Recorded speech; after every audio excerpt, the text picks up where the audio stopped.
नमस्कार दोस्तों, आप देख रहे हैं इंडिया तक न्यूज़ वन और आपके साथ मैं राजन पांडे। आज बात करेंगे प्रधानमंत्री नरेंद्र मोदी के अपने 10वें संबोधन में जो उन्होंने लाल किले के प्राचीर से दिया है, उसका विश्लेषण करेंगे और क्या-क्या बातें प्रधानमंत्री की तरफ से कही गई देश के विकास के लिए, देश की समृद्धि के लिए। उससे पहले आप सभी देशवासियों को इंडिया तक न्यूज़ वन और राजन पांडे की तरफ से स्वतंत्रता दिवस की हार्दिक शुभकामनाएं। प्रधानमंत्री नरेंद्र मोदी आज 10वीं बार लाल किला के प्राचीर से अपना संबोधन दिया। संबोधन करीब 92 मिनट 92 मिनट का उन्होंने जो संबोधन दिया, उससे देश को किस प्रकार से मजबूती मिले, देश की गति किस प्रकार से बढ़े और भारत जल्दी से जल्दी दुनिया में तीसरे नंबर की अर्थव्यवस्था बने, इंफ्रास्ट्रक्चर मजबूत हो और तमाम स्थितियां देश में सुदृढ़ हो और सुंदर बने। इस पर प्रमुखता से प्रधानमंत्री का जोर रहा। प्रधानमंत्री ने अपने संबोधन में कई ऐसी बातें कही जो विपक्ष को चुभने वाली भी कही। प्रधानमंत्री नरेंद्र मोदी ने जब अपने भाषण की शुरुआत करी तो उन्होंने सबसे पहले परिवारवाद, तुष्टीकरण और भ्रष्टाचार पर अपनी बात रखी, जिससे उन्होंने कहा कि ये एक रोग की तरह है। भ्रष्टाचार करीब जितना अभी तक पीछे भ्रष्टाचार हुआ 2014 से पहले, उससे देश की एक गति रुकी हुई थी, जो 2014 में बीजेपी की सत्ता में आने के बाद ये पूरी होती नजर आ रही है। प्रधानमंत्री ने आगे 1000 साल का आगे का विजन जो भारत के सामने रखा और 2047 तक जब देश अपनी आज़ादी का 100वां वर्ष मना रहा होगा, अमृत काल का 100वां वर्ष मना रहा होगा, तब भारत की अर्थव्यवस्था दुनिया में तीसरे नंबर की सबसे बड़ी अर्थव्यवस्था होगी।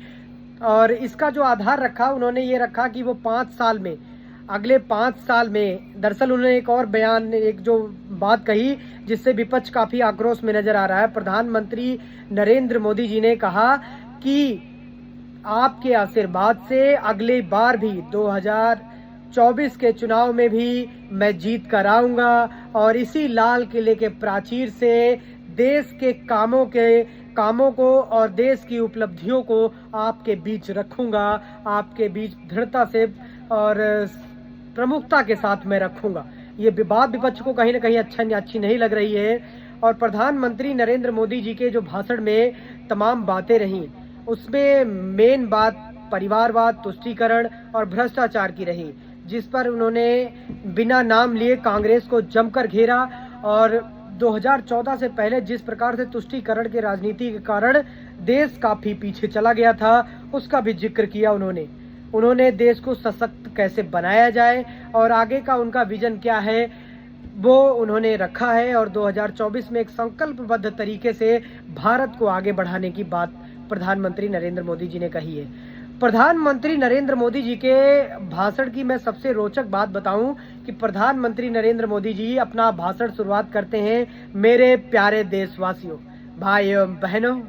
मगर इस बार प्रधानमंत्री का ये टैगलाइन, ये नारा थोड़ा बदला हुआ नजर आया और प्रधानमंत्री ने मेरे प्यारे देशवासियों की जगह कहा, मेरे 140 करोड़ परिवारजन का शब्द का उपयोग उन्होंने 56 बारी अपने भाषण में किया, जो दर्शाता है कि वो लोगों के साथ कैसे कनेक्ट बनाना चाहते हैं और उनका कनेक्ट लोगों के प्रति कैसा है। अपनी बात को उन्होंने रखते हुए महिला सशक्तिकरण के लिए तमाम ऐसी मुद्दों पर, उज्ज्वला योजना, प्रधानमंत्री गरीब कल्याण योजना और तमाम ऐसी योजनाएं जो प्रधानमंत्री नरेंद्र मोदी ने चलाई हैं, इस पर उन्होंने अपनी सरकार की उपलब्धियों को भी देश को गिनाया।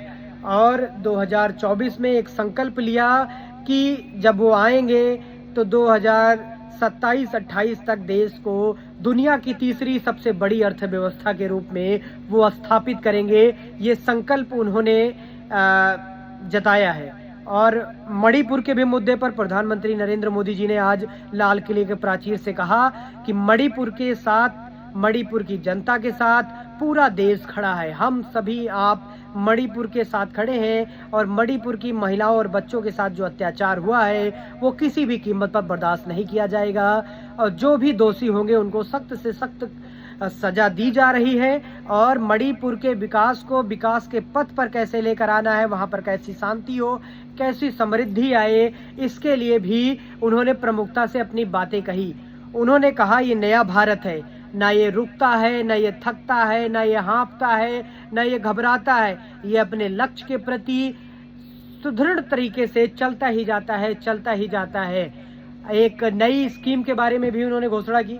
अगले महीने से विश्वकर्मा योजना जो है वो गांव-गांव तक पहुंचाई जाएगी और जो उन्होंने कहा ये परिवारवाद जब तक नहीं खत्म होगा तब से देश में बुराई का अंत नहीं होगा, देश सशक्त नहीं बनेगा। भ्रष्टाचार से मुक्ति पाना ही किसी भी क्षेत्र में उसको आगे, उसकी गति को आगे बढ़ाने का एक मार्ग होता है। परिवारवाद जब तक नहीं हटेगा तब तक देश के अहम पदों पर ऐसे व्यक्ति नहीं आ पाएंगे जिनका राजनीतिकरण से कोई लेना देना नहीं है। 2047 तक देश को उन्होंने जो सशक्तिकरण दिया है और जो एक मंत्र दिया है कि वो विजन दिखाया हुआ है, उन्होंने कहा भी कि विपक्ष के पास ना नेता है ना नियति है, सब कोई प्रधानमंत्री बनना चाहता है। किसी के पास भारत को कैसे आगे बढ़ाना है, आगे के 100 साल और 1000 साल की कल्पना कोई नहीं कर रहा है। आज अब से एक हफ्ते बाद चंद्रयान 3 जब चंद्रमा के दक्षिणी ध्रुव पे उतरेगा तो देश में एक नया कीर्तिमान स्थापित होगा। उन्होंने तमाम ऐसी बातों का जिक्र किया जो दर्शाता है कि वो जनता के प्रति कितने समर्पित हैं और कितने तरीके से उनकी सरकार जनता के लिए काम कर रही है। तो हमारी तरफ से भी नरेंद्र मोदी जी को बहुत बहुत धन्यवाद। उन्होंने जो ये बातें आज कही हैं और देश को अपनी विचारधारा से आगे बढ़ाने का जो उन्होंने नेतृत्व करने की क्षमता दिखाई है, ये अपने आप में बहुत अद्भुत है। और हम सब चाहते हैं कि 2024 में चुनाव जब हो तो भारतीय जनता पार्टी 400 से अधिक सीटों से जीतकर अपना परचम बुलंद करे और देश की सक्रिय राजनीति में अपने योगदान जो उन्होंने 10 सालों में किया है वो और अगले 5 सालों में और 50 सालों में वो करते रहें। इसी शुभकामना के साथ एक बार फिर हम इंडिया तक न्यूज़ 1 की तरफ से और राजन पांडे की तरफ से आप सभी को स्वतंत्रता दिवस की हार्दिक शुभकामनाएं देते हैं और आपसे अपील करते हैं कि स्वतंत्रता दिवस के मौके पर इस वीडियो को अधिक से अधिक शेयर करें, लाइक करें और चैनल को सब्सक्राइब करना ना भूलें दोस्तों, क्योंकि आपके प्यार और सहयोग से ही मुझे एक इंस्पिरेशन मिलती है, एक ताकत मिलती है। आप मेरी ताकत हैं और आप जितना मेरे से जुड़ते जाएंगे मेरी ताकत और बढ़ती जाएगी। देश और दुनिया की बड़ी खबरों के लिए आप देखते रहिए इंडिया तक न्यूज़ 1, देश की बुलंद और भरोसे की आवाज़ राजन पांडे के साथ। बहुत बहुत धन्यवाद।